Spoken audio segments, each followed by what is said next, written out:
And we are here once again with simple groundwork and diorama techniques with me, your host and instructor, Bill Grigg. As usual, my famous clam bake Dave is behind the lens. Woohoo! There he is. That's the first time I think we've ever even seen you, Dave. He actually has body parts. Look at that, folks. He exists. All of me I know it. That's it. That's it. He has a face made for TV. In fact, like a face made for radio, Dave. All right. Once again, we are going to continue on with this little project that we did in episode 23. We are now into episode, thank you, 24. Yeah, okay, 24. And we're just going to continue along with this, get some parts glued together. But first, if you remember, in the last episode, we had a very weird cut that came out on this particular aileron. I don't like it. So, let me put it on my glasses so I can see what I'm talking about to tell you here, students, and let's get into the meat of the project. All right, what we're going to do is, you can see how this cut a little bit shorter than the other piece. I don't know if that's a step. Can you see it that way better, Dave, or is it better this way? On a widescreen high def, you'd see it fine. Yeah. But I've got this little viewfinder. I'll just kind of tilt it around then. Yeah. Oh, I see that. That looks good. That's good right there. You can see that little step in there. Yeah. Now, gang, here's the other one that I took out. And I have already put the pieces in this. But these two, when I cut them out, when I glued them together, both ends were perfectly flush. I don't know what happened here. The mystery continues. But that is not a problem. What I have done, oh, excuse me, I got a little thing going here. What I have done is I brought over my little hobby vise so I can use it as a third hand. And I'm just going to put this in here and clamp it down. Not too tight, but just tight enough to hold it. And now it's time to play with fire. Get out a candle. I think I'll just use a lighter today. Light this up.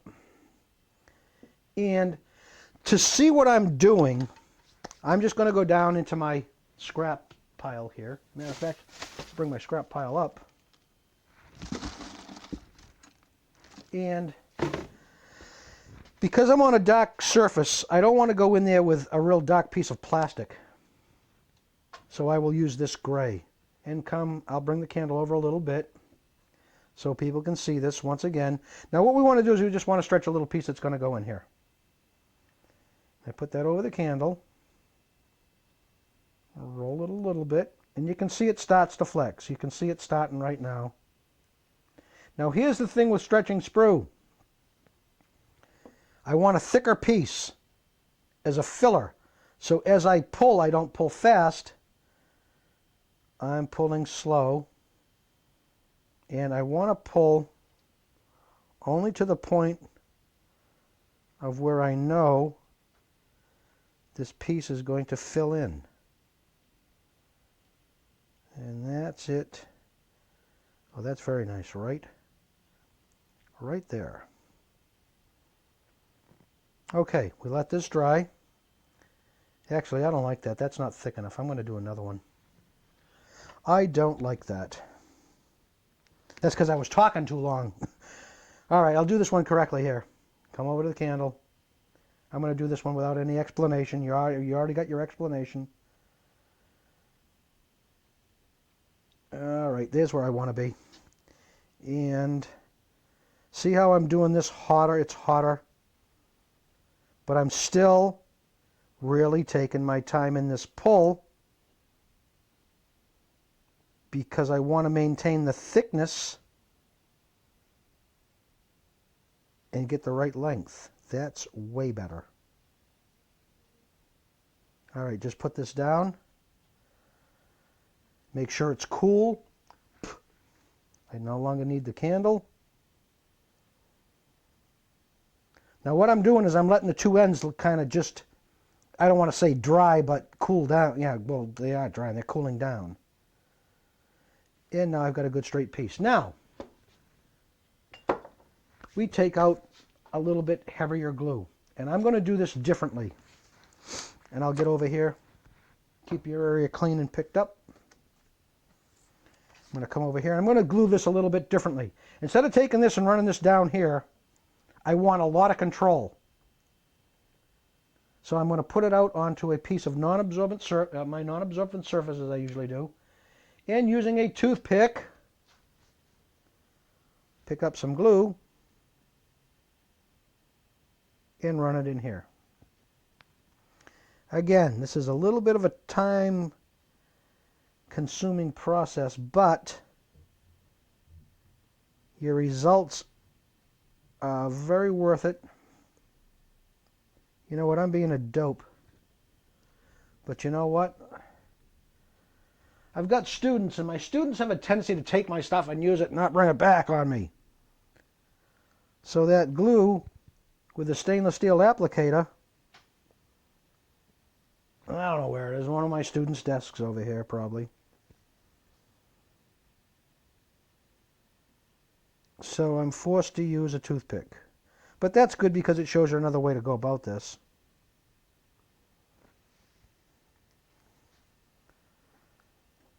Also, to help me out, I'm going to take a little liquid, the liquid glue, just the liquid glue, and I'm going to run a bead of that as well. Just to help me out with that. Now you notice I didn't cut off the ends, gang. I didn't not cut off the ends. This gives me a lot more control when I put this in. And that's exactly what I'm going to do. Just put that right in there. I'll take the end of the flat file. Oh!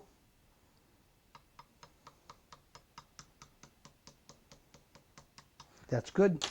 And then you take your flush cuts with the flush side. Remember the flush side for the cut, not the angled side. And snip that out. Boy, this is being difficult. And snip that out. Push the two ends back in place. Set aside and let to dry. Now, the other thing we want to do is, did I take that out? Yes, I did. The next thing we want to do is we want to join up, and we can take this out of the road too. I don't need this any longer. This is kind of in the way. And this is all this is, gang. You just put on the bench, do-do-do. It's a nice little thing. You can find these probably in your discount stores. I think I paid like $3 or something like that for this. Just want to put that back there. Okay, now, as we put the two inside flap pieces together, you will see what happens here. The trailing edges fit flush. We do have a mounting hole and a pin. But, note, see how much shorter it is? Just hold it up like that. You can see how much shorter it is. Okay. Got it? Mm-hmm. Now, as we go over to the wing, we want to take this and we want to drop this down. Now the short piece is the one that was on top and the long piece was the one that was on the bottom. Here's the problem. We need to glue these two pieces together and then I need to glue the wings together. And then I can actually explain this much better to you. But you can see it fits, but we want to take this and we want to drop it. Now as we drop it, this end raises into the recess in the wing. And I'm getting way ahead of myself here. Let's take this and just glue this one here together. Okay. Now it's generally easier to glue a piece with the female side as the glue side. Female side is the side that has a hole in it, male side is the side that has the little prong. Okay, we put that down. And again, I only do this because I don't have to touch the piece. If I don't have to touch the piece, that means I'm not getting glue on my fingers, not spreading my glue all over the place and inadvertently picking up the wing and going, ugh, ugh, not good, not good. Okay, so we do that, and I think I'll take the large glue with a large applicator and do that again. Run it around. And I'm getting very fond of spreading things around with a toothpick. I notice I get a lot of control. Or a liquid glue would be good with this.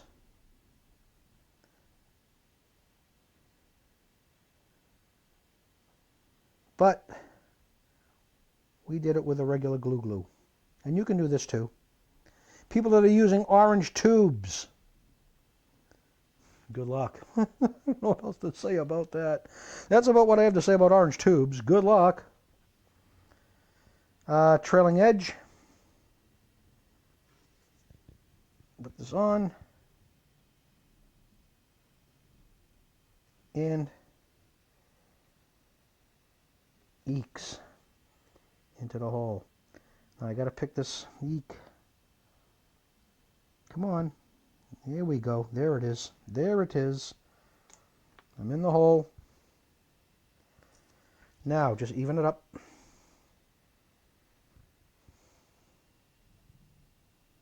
And give it a little squeeze. Beautiful. Beautiful, beautiful, beautiful. Oh, I did the same thing, Dave. I did the same thing on this one, too. I cut it a little short. It's going to need a filler. I did it on the other one, too. Isn't that weird? Okay, now, what we want to do is we need to build this up. So again, we can go back in this platform. Get some tape that sticks. And the only reason we're doing this is because it's like a third hand. Now, we take some regular flat stock plastic. I happen to have a tremendous amount of sign plastic. I had a buddy that was working in a garage, and all their advertising signs, they weren't paper, they were plastic. They were this thin plastic sheet. You can see it. So that's what we're going to use. We're going to use this thin plastic, and we're going to go in and we're going to build this up. Now, there is a little ridge here, so I don't want to go right up dead nut to that ridge and cover it over, because then I'll get a bump. So what I'm going to do is I'm just going to lay this piece in here, make sure it fits. It's got a little bit of an angle to it. That's much better. And with my liquid glue, got to get some more liquid pretty soon. Well, lay that in. Liquid dries so fast you probably need a couple of applications of it. You can see I put 3 in here. Then I'm going to take my piece and slide it in place. Here we go.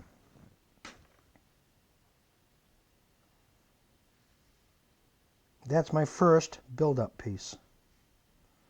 Now you notice I also cut it bigger than what I need. That's real important. Same that I did with the stretch sprue. When I did the stretch sprue, you notice I did it longer than what I need. Don't try to get things when you're in this application and cut them to the exact length. I'll guarantee you're always going to come up short a little bit. You got to cut another one, so just you're over on both ends. I learned that from building wooden railroad kits. All right, once again, is that long enough? That is not long enough, so we need to get another piece. And this is tough to cut. You can see this is a tough. This requires a lot of skill and a lot of highly sophisticated equipment. That's it. It's sign plastic. Why am I doing this in several layers? Why don't I just get a big thick chunk and just stick it in there? Well, what's going to happen on these flaps is I do not know the width of the cut that I'm going to need to make in my addition pieces. I don't know what that measurement is going to be. So therefore I overcut it, put it in layers, and then as you can see on this edge, I'm able to now take a cut, pull a strip out because it's only a thin little strip, test fit it, sand it, maybe cut again, take a little strip out, and you can see the angle on that edge. See how it comes out on the piece. There's my addition. You can see it in the white. Drops down. Got that little step in it. And that's what's helping me to get up into the wing that I have finished. And I'll bring it over like this. I can drop this in. There's a very tight fit to the bottom of the wing, which is what you want. This flap drops like this. Some flaps, you know, folks, some flaps come out and drop. That's kind of like an airliner thing. That's more an airliner. But you want this tight because these flaps drop straight down, and then you come to the top to see how your fit is, and look at that. Lo and behold, I've got a good tight joint on either side. But this, guys, is a lot of engineering. There's a lot going on in here to get this so it sits like this. This is not an easy thing to do. This is definitely not an easy thing to do. So that's what we're doing. That's why we're laying it, putting it in layers, so I can put it in, determine my width as I keep test fitting and cutting out strips. And that's what gave me that drop. I did the same thing on the other flap. You can see here there's just a one strip drop with just a little minor strip in there, but check this out. Check this out, folks. This fits absolutely dead perfect in the down position. It just fits. It couldn't fit any better. I've got a beautiful fit along the bottom. Tight, tight, tight. So this flap here really came out good. And again, let's take and put another little piece in. You try to get the angled edge so it makes a little bit of sense. Right about there. I have a pencil? I don't know. Yes, I do. I can use this. This is just rough cutting, rough it. And right about there. And that's what I'm going to do. Scissors. And cut. And cut. Test fit, always with the right angle side. That works good. And again, put on some liquid.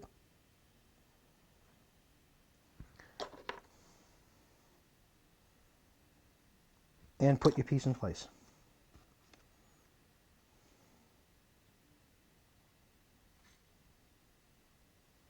Oh, and I can fit that right over the whole length of this. Oh, that's good. This is good. This is good. Let me put a little more glue here. I just discovered something. That I can layer this right on top of the other piece. Get up there. There it goes. Eek. There it is. Right to there. Now I'm good and even. That's very nice. Very nice. Very nice. And squeeze that together. Very, very, very nice. Now there's my two layers in there. But you can see I still need to come up some more. But what I want to do is I want to leave these two layers in here first, cut this out, get it good and even, get my wing together and start to do that. So let us do that next. Let's do that right now. And I'm going to need a big platform, so I will be right back.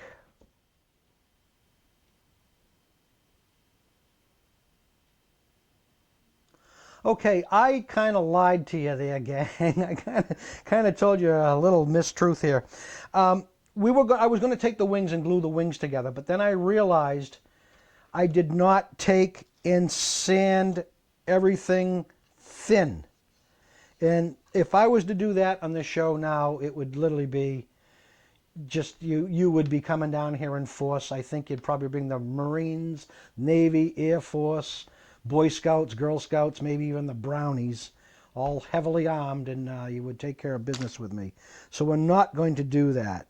But that's what we would do. Once this is thinned, we would put the two wings together, glue them, all thinned, and then start to take our flap pieces and put our flap pieces in and start to engineer our flap pieces so we can get them in the proper angle. But I'm not gonna do that because that would just, ye gods, that would be horrible.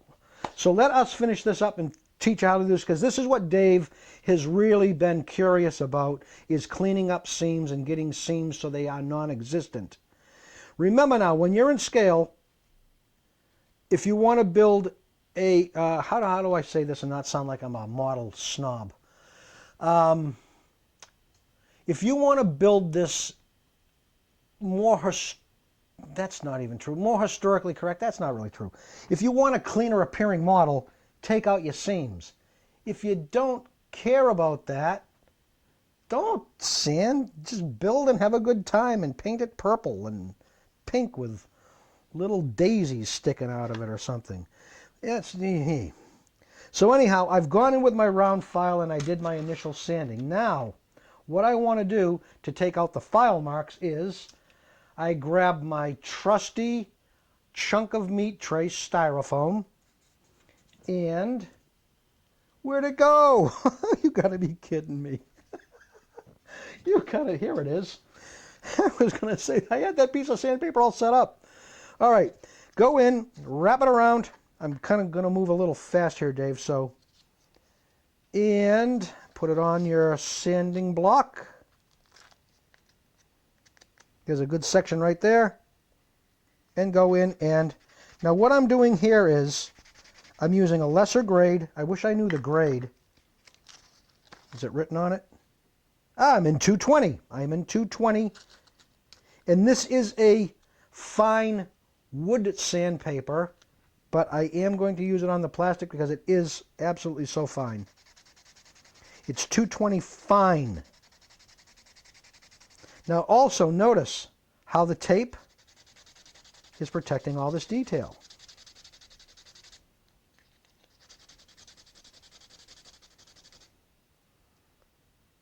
And again, when you have a seam, you will see that there's a difference in color between the two plastics. The unsanded will be dark, the sanded will be lighter. Now I'm also kind of removing a little bit of detail here with a separation that goes to that forward nacelle, which will take, will eventually take the cowling ring on top of it.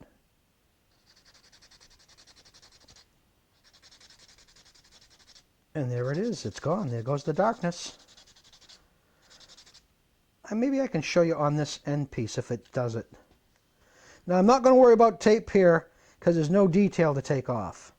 Yet I don't want to be sanding in this huge arc and get sanding all the way over, so I'm confining my sanding to just that seam if I can. Oh, this is sanding out.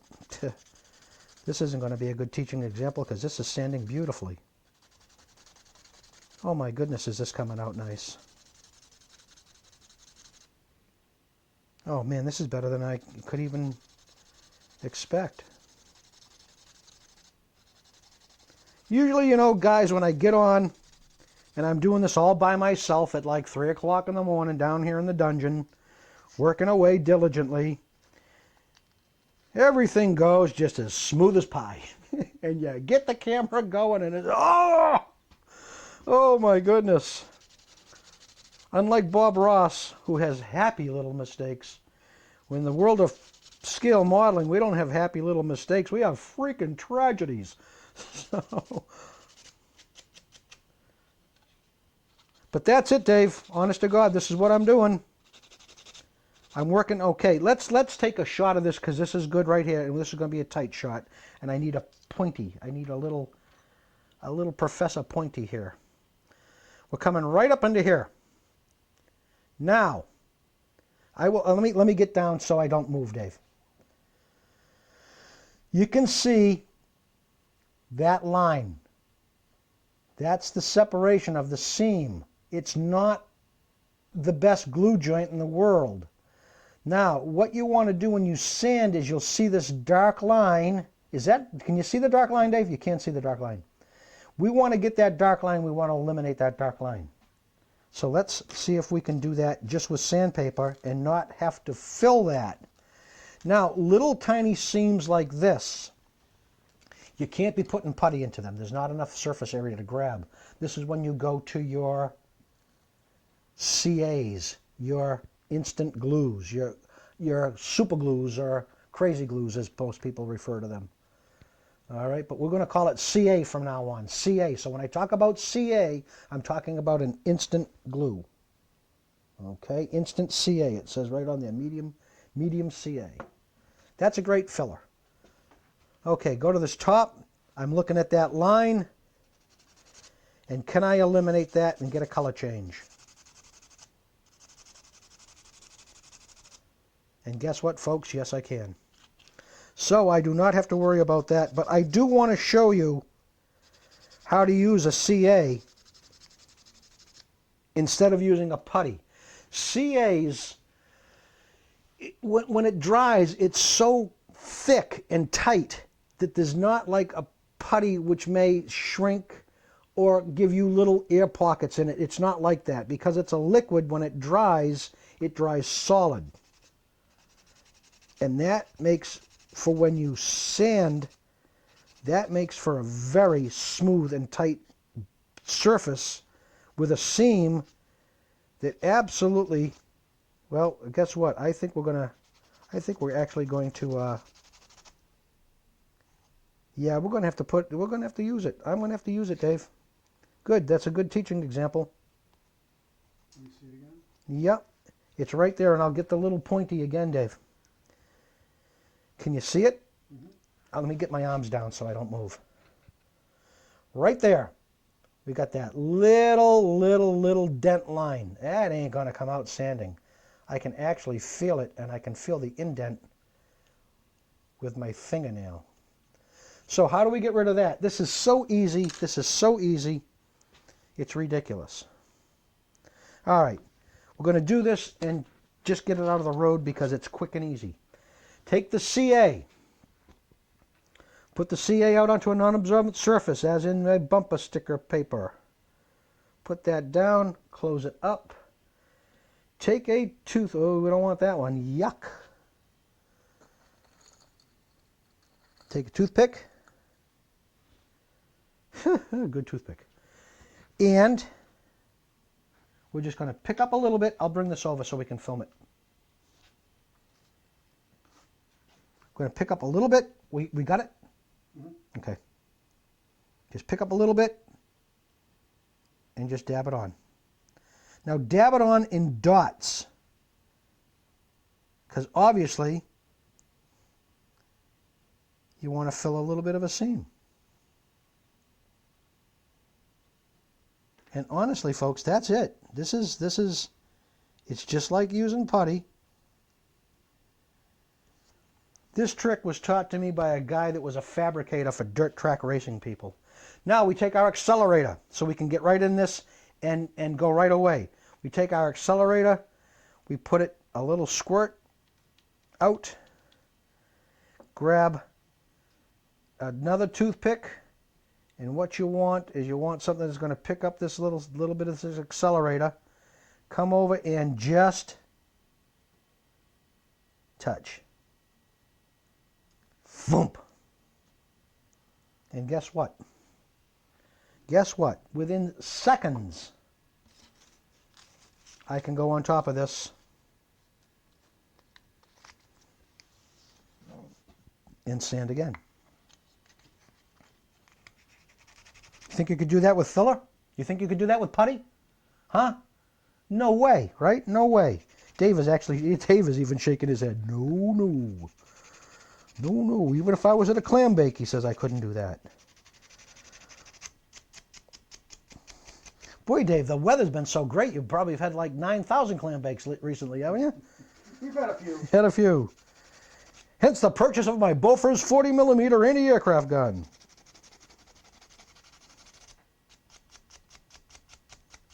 Tango Roger 3. We have a seagull at 3 o'clock. Put a tracer in. Fire for effect. Humane Society's like, whoa, whoa, whoa, whoa, whoa.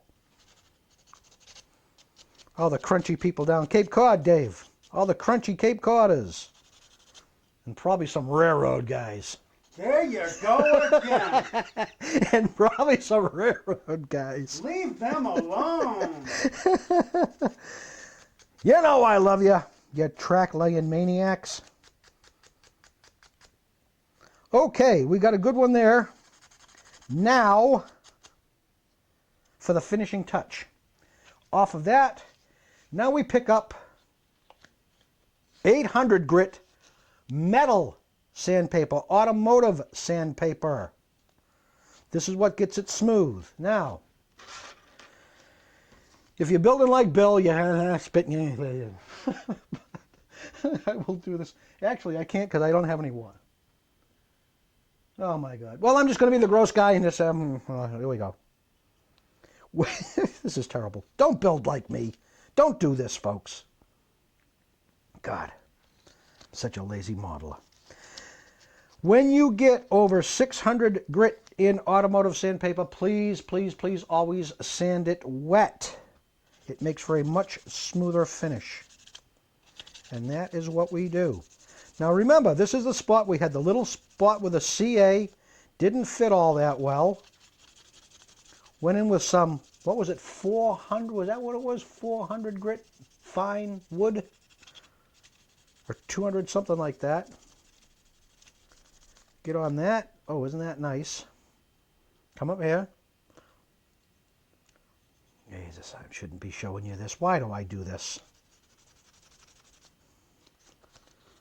Some guy will get the hoop and crud thing and have an alien come popping out of his chest and he'll be like, well, you see, you licked the plastic. You did it.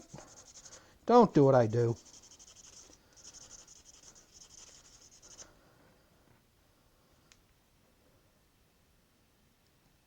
A little bit more. Everybody's going to be doing this now, Dave, you know. Well, Bill spit in his finger and did it. Don't do that.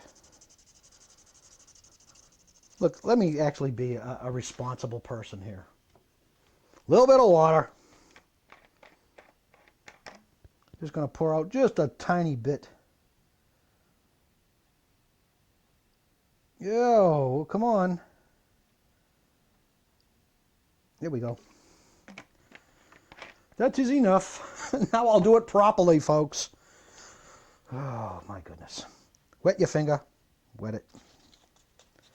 Here we go.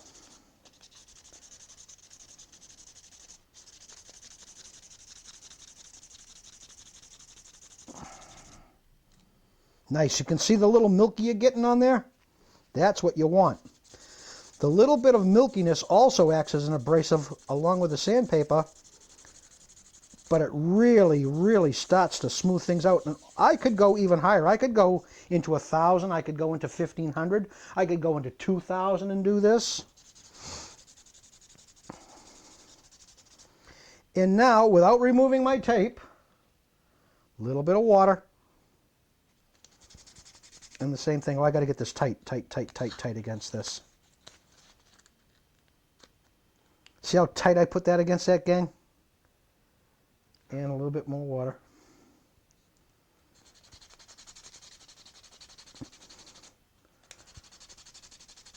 Oh my goodness, Dave. This is almost as good TV as Stern Paint.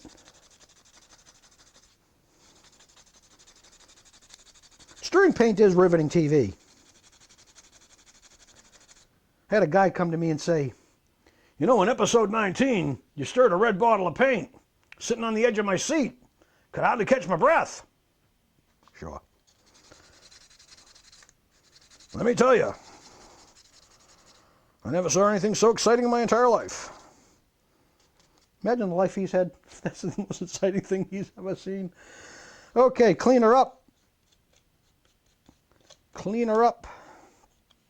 Take off the tape. We should have a little residue, which you do, a little bit. And honestly, it just kind of rubs right off. Now, we want to take this and what we want to do now is, yeah, that's all good. That's all good. What we want to do now is we want to replace some of this detail that I took out. So what I'm going to do is this. This is called a scribing tool. Now the deal with this particular tool is, and I'll hold it right up against my shirt. I think I've shown you this anyhow. Yeah, you have. I've shown this tool before, right? I've seen it. Yeah. It's got the little curve. And now what the deal is with this, unlike if we were to take a, I wonder if I can see, I wonder if I can find that right off the bat. If I can't forget, oh yes, right off the bat. Here's the old days. This is the old school. This is the 60s, 70s. We used to take a paintbrush handle, literally drill a hole into it, take a needle, cut it, put a little CA, drop the needle in, and this is what we'd scribe with. Now here's the deal with a needle scribe as opposed to a tool that's made to scribe. I'm going to put these both down because I need to talk with my hands. When you scribe with a needle in the center, what happens here is, just like a farmer plowing his field, it comes down and it causes the plastic to trough. You still get your scribe, but your plastic is troughing. Now, if you were to do a huge project with scribing, in other words, this is a raised panel aircraft. The lines on this are not engraved, they're raised. A lot of people take these raised lines off and go in and scribe. Now, if we were to do this with a regular scribing tool, can you imagine how much work I would have to do to get all these lines and remove the troughing? Because I used a simple little homemade tool, which was good. Was good. It's what we did. But with this tool here, this scriber here, and folks, there's different scribers also. There's some scribers that will do exactly what your needle does. It will actually go in and trough your plastic, and it's called a scribing tool. But this particular scribing tool does not do that. And if you follow me down, I'm going to put this in, and you're going to see the magic of this, which I think I have demonstrated this before. Haven't I, Dave? I believe you have. Yeah, I think I have too. I go right into here, and I just pull right along that line. Now you can see what this tool is doing. This tool does not trough. This tool actually removes, and I don't know if you'll be able to see that in the tip there, but I'll get it and you can do your extreme close-up. You can actually see. Maybe. Okay. Yeah, got it? Got a good camera. I think so. Yeah, we got a good camera. I think so. You can see a little bit of that plastic residue on the tip of that tool. So that shows you that it's actually taking out a piece. Sometimes I'll actually do this on a flat, straight piece, and I'll actually get a curl. Just like when you're doing with a plane or something in woodworking, you get the curl. Does the same thing with the plastic here. Does the exact same thing. And now I'm getting rid of where I made the flat spot when I sanded. And it's only a couple of pulls.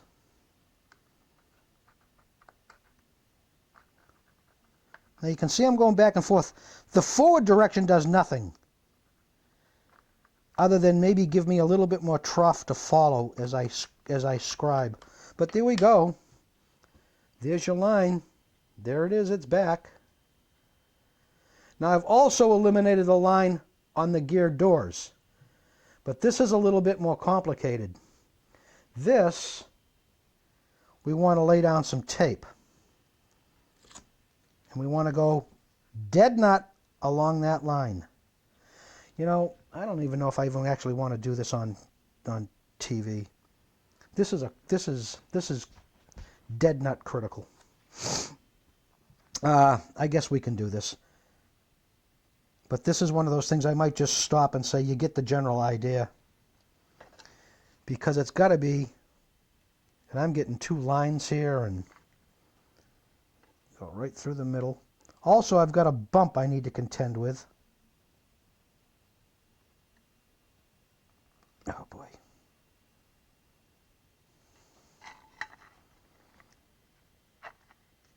When I do things that are critical, folks, I have a tendency to get a little quiet, so just bear with me. That's it. That's it. That's it. And compare that with my other nacelle. Oh, I'm way off. Way off, way off, way off, Dave. Way off.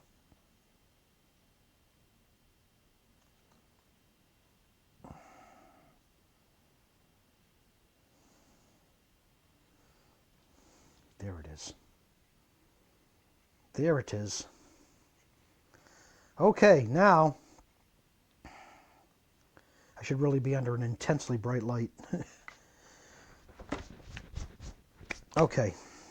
This is what separates the men from the boys right here, kids. Okay. First draw of that line. Easy and slow. And use the tape as your guide. Ooh. You can see. I don't know if you can get that in a close-up, Dave. You can see that little bit of plastic that I've just taken out right there. That's what's so great about this tool. Let me do it again. Keep your hands flat. Do not have your hands floating up in the air. Keep your piece flat. Keep your piece so it doesn't move. Try to draw as straight back as you possibly can. Here it comes. And I'm going to get just a little more aggressive on this pull. And you can see the plastic coming out. Okay, even a little more aggressive on this pull. There it is. See, now I've got a line to follow. And you can see the plastic coming out. And probably just one more and I'll take off the tape and see where we're at.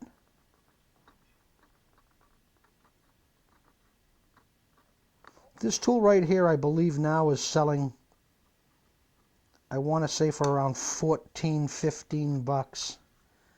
When I think I bought mine, I want to say it was like 10 or 11.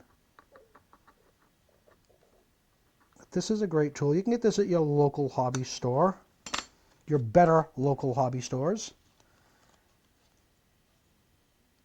And voila! Hee hee hee.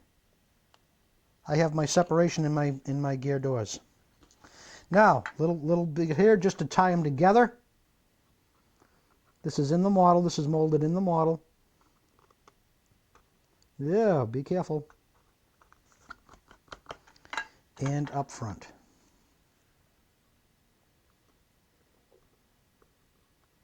And this is just to define these doors.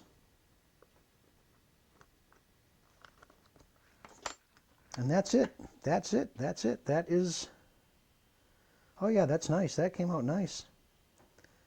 I think when I get the when the camera goes off, I think I will though go into this line here and enhance this line a little bit more.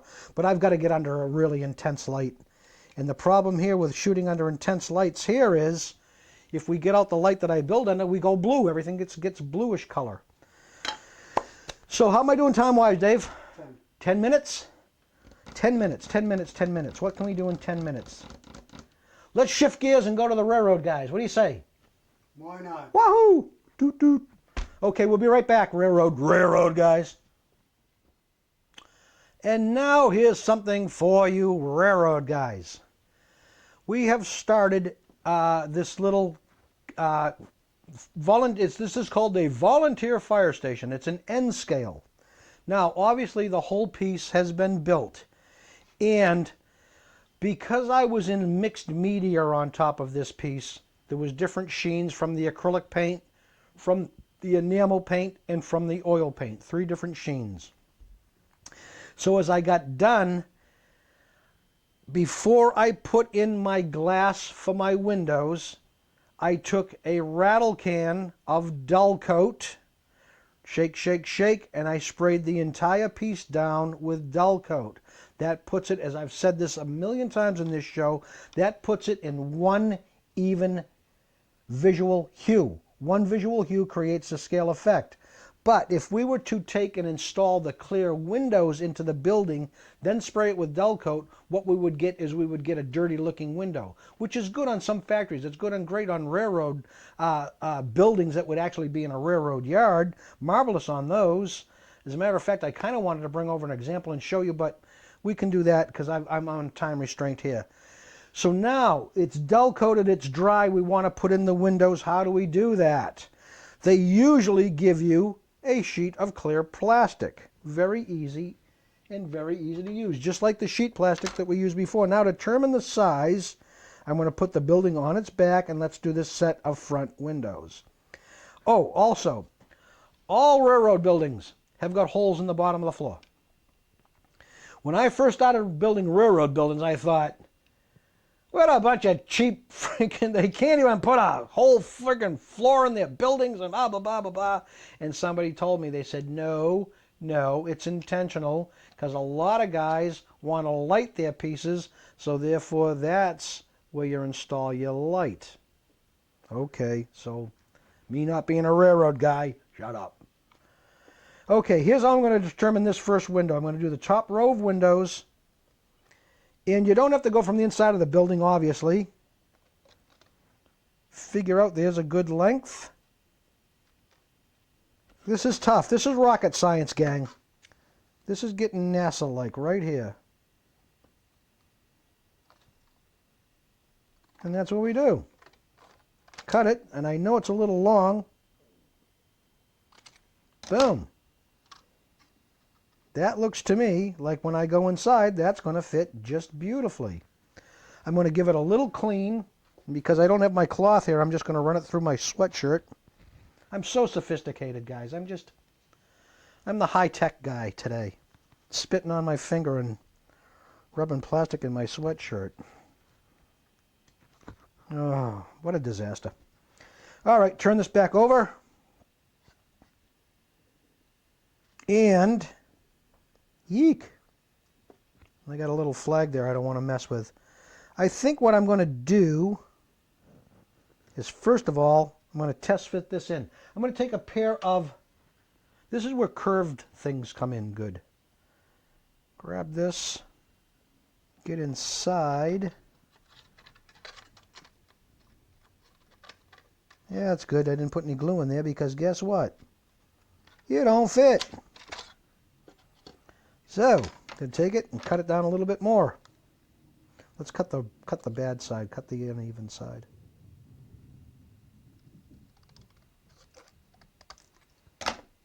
And again.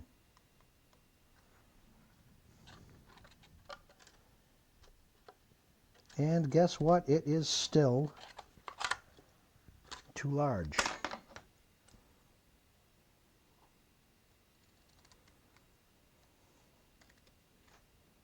Here's riveting TV. That's all right. This is how it's done. You got to be kidding me.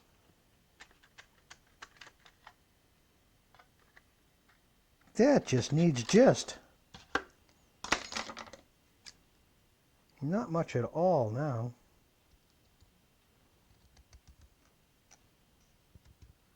Hello.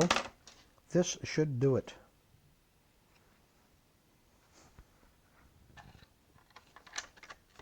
Hello. There we go. Geez, that fits so tight.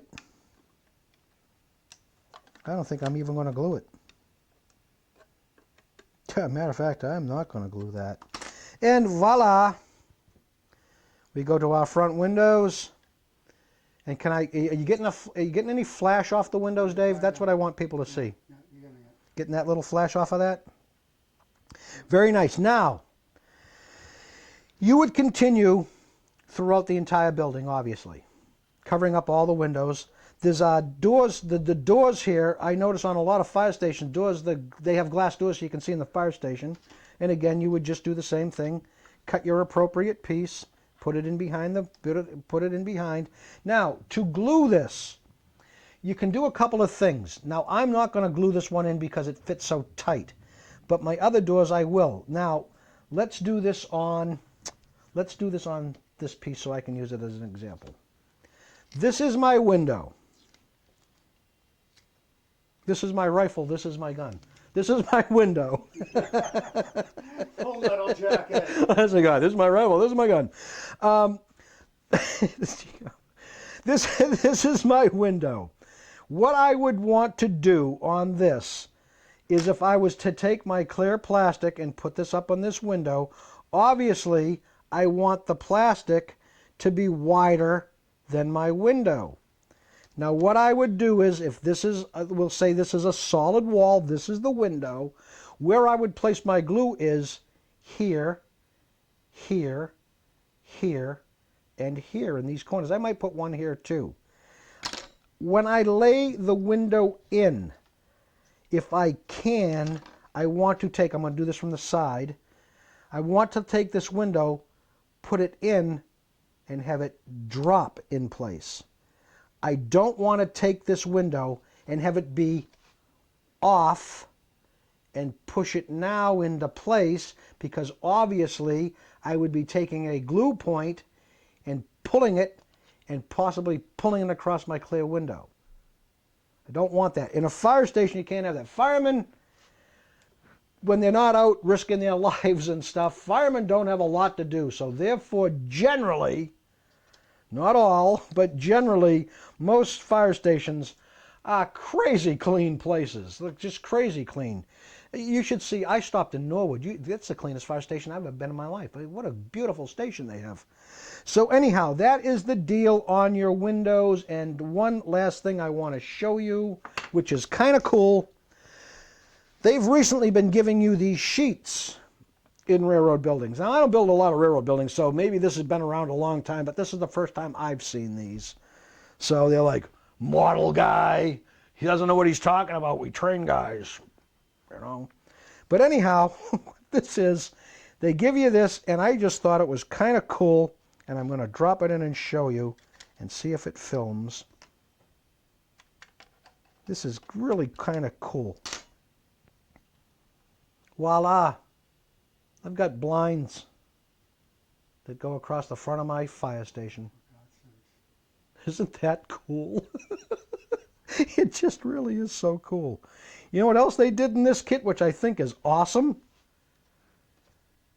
They opened a window. They opened a window. So, with the window open and the fresh air blowing in, and a breeze on my britches and a clam bake on my other side, I will say to you folks, thank you, thank you. Once again, I hope you have learned something here on episode 24. Simple groundwork and diorama techniques. You're onto the Model Builders series right here. Maybe we'll get back into that C47 again down the road, but that right now is like, I want to pull my brains out of my head. So I won't be doing that. Once again, take care. Thank you, David. Thank you for your time. Thank you for your editing skills. And I will see you right back here on Simple Groundwork and Diorama Techniques with me, your host, Bill Grigg. You take care. Keep on modeling.